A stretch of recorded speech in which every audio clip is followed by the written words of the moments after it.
Hello and welcome to the webinar Motor Vehicle Service and Maintenance Technician Apprenticeship Standard. My name is Paul Tunnicliffe, the Technical Advisor for Automotive. And I am Patricia Santos, Industry Manager.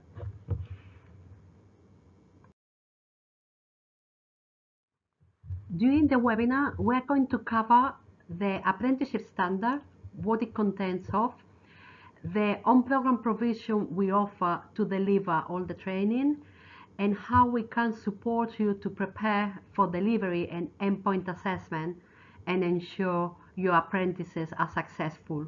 We will also provide you with additional information by the end of the recording.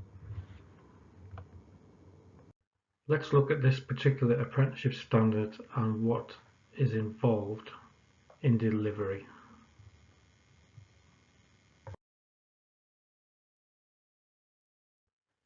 So let's start off with this slide, which shows a graph containing the 7 groups of skills, knowledge and behaviours which an apprentice must study during the apprenticeship duration.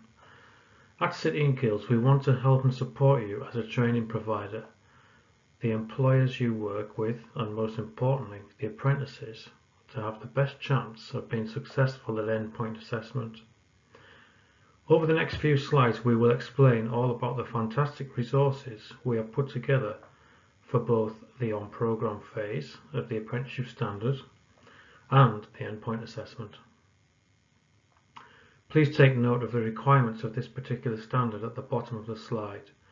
You will see a mandatory requirement for apprentices to complete an F-gas mobile air conditioning qualification before going through the final gateway. City and Guilds can support this with both the qualification, which is the 7543, along with e-learning. Gateways 1 and 2 are also supported by City and Guilds. More about these later.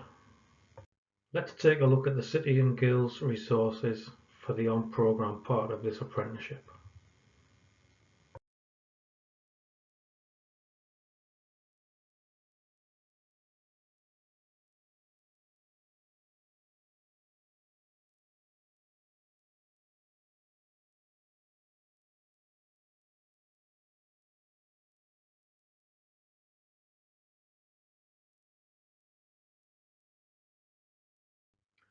This is a summary of our on-program offer for this particular apprenticeship standard. We use the product code 930111 for registration onto this on-program product. So what's included?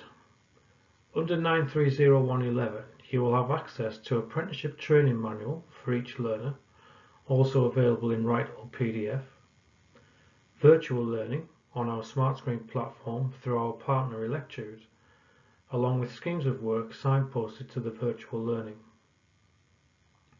It's important to add that 930111 will continue to evolve, with new content being added along with updates to our virtual learning content. 930111 also provides gateway assessments.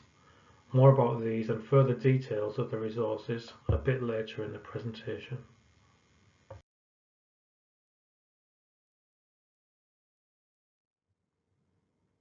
Okay, so now let's go through our on-program offer component by component.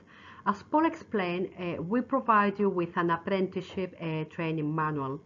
Because as you've seen, the apprenticeship standard lasts for an average of 3 years, and there are no qualifications. So what we've decided is to take the apprenticeship standard, the syllabus, and break it down into manageable tasks. So these are practical tasks you can use to deliver the training of the apprenticeship, but also to check on your way through the gateways that the apprentice is progressing according to plan. So the training manual includes in year 1 11 tasks covering the first elements of the apprenticeship standard. On the second year 16 tasks, and on year 3 14 tasks. One of the beauties of the apprenticeship manual is that it also allows you in each one of the tasks to identify what opportunities are available to demonstrate or to develop behaviors Because remember, it's not just about the knowledge and technical skills, it's also about what behavior is expected from a competent technician. We've made this manual available both in paper at the moment and also in PDF in case you want to upload it, for example, into your Moodle or basically or into your e-portfolio. As Patricia mentioned in the previous slide, our apprenticeship training manuals cover the practical element of the on-programme training. They also meet the logbook requirements for the apprenticeship standard. This particular apprenticeship requires a log of evidence with certain tasks documented in order for the endpoint assessor to reference during the professional discussion. A further solution available to you from City and Guilds to meet this requirement is our Learning Assistant platform, our e-portfolio. This is a very clever e-portfolio platform which we have set up with specific practical tasks for the apprentices to record evidence against for the duration of the apprenticeship. The beauty of an e-portfolio is that the apprentice, the training provider and the employer can access the system 24 hours a day, 7 days a week. Apprentices can take control of their own learning, gathering showcase evidence to present their learning journey, show development and progress, and use at professional discussion with the assessor. Learning Assistant is a very flexible e-portfolio. We can arrange for one of our digital specialists to demonstrate the full features to you at a convenient time. This slide is showing some screenshots of the simulation-based e-learning which is included in the 930.1.11 support. City and Guilds have built this into the Smartscreen platform, meaning the tutors who deliver, along with each apprentice, can have access to the e-learning 24 hours a day, 7 days a week. Tutors can set homework for apprentices and then monitor their activity within the system with reporting functions. There is even a fully functioning engine management simulator included, along with support for mobile air conditioning and electric hybrid vehicles.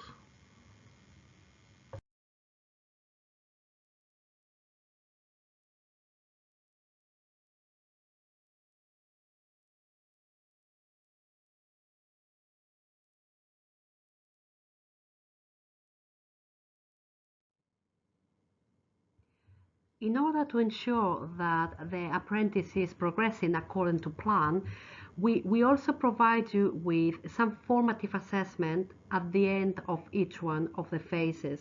So by the end of year one in Gateway 1, we provide you some samples, some formative assessment, knowledge tests, and some practical skills tests that you can use to ensure that the apprentice is progressing according to plan. And just to let you know, these assessments have been developed following the same structure and the same format as the endpoint assessment, because it is not just about making sure that the apprentice is acquiring the knowledge, the skills and behaviors expected by each one of the gateways, but it's also starting to prepare them to the kind of assessment activity they are going to have to face during the endpoint assessment. The grading of these assessments, it also follows exactly the same grading criteria as the endpoint assessments. We don't want the apprentices to have any surprises with the endpoint assessment. We want them from day one to get used to learn and to prepare themselves to be successful. Remember that before the gateway, every apprentice must have achieved a level 2 in English and maths resources. We provide you with quite a lot of free and paid for resources available in Smartscreen. By the way, for any reason, if you have apprentices who already have the level 2 required for maths and English, please remember that they are expected to be working towards the next level.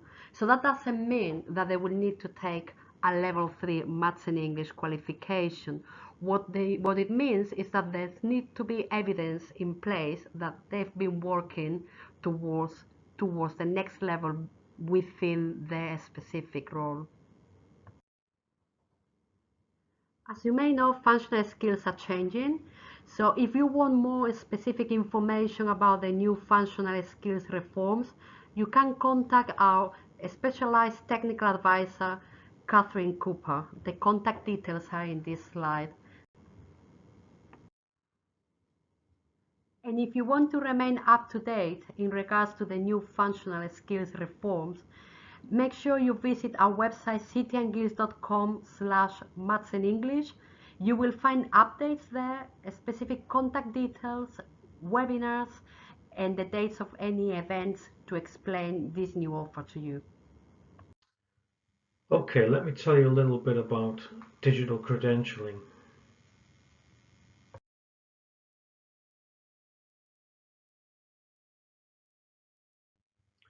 As Patricia mentioned earlier, apart from the F-gas mobile air conditioning requirement, there are no other mandatory qualifications during the apprenticeship training phase for this particular apprenticeship standard. City and Guilds decided a solution for this would be to offer a set of digital credentials for your apprentices. Digital credentials are a modern version of a certificate with information stored inside. The apprentice can choose to share this information, which can be revealed after clicking on the badge icon, which then details exactly what they had to accomplish to achieve the badge. They can be shared online around social media and stored in the apprentice's digital account. They can even be emailed to future employers. Apprentices can earn up to 14 digital credentials during their training period and a completion badge after passing EPA. There are many other special features with credentialing which we can demonstrate to you with our digital specialists. Okay, this next section is all about endpoint assessment and how City and Guilds can support you with this apprenticeship standard. After you register your apprentices with us for EPA, we provide you with a range of resources to help prepare your apprentices for the big day. One of the elements of EPA in this particular standard is the professional discussion. During the professional discussion and other parts of the EPA, the apprentice will need to confidently present work and showcase evidence, along with communicating clearly to the independent endpoint assessor, such as talking about work previously carried out on a vehicle. City and Guilds have provided this useful tool called an endpoint preparation tool, which is an online interactive set of resources designed to encourage and engage the apprentice into activities to help build these vital communication and presentation skills. Activities include podcasts, videos and reading material with engaging tips to foster this learning. This tool is hosted on our Smartscreen platform and will be added to your Smartscreen account. For more information, we have a video guide on YouTube from the link shown. We have also added an exemplar resource section to the Smartscreen EPA resource section.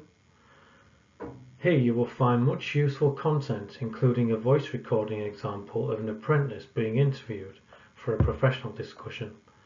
This is something you could include in your training with the apprentices during preparation for the professional discussion.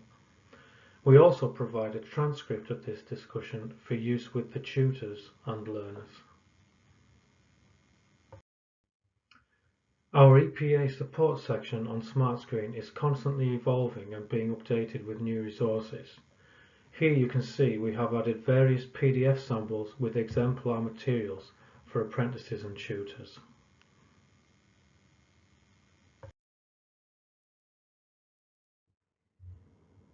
Let's just focus on the endpoint assessment.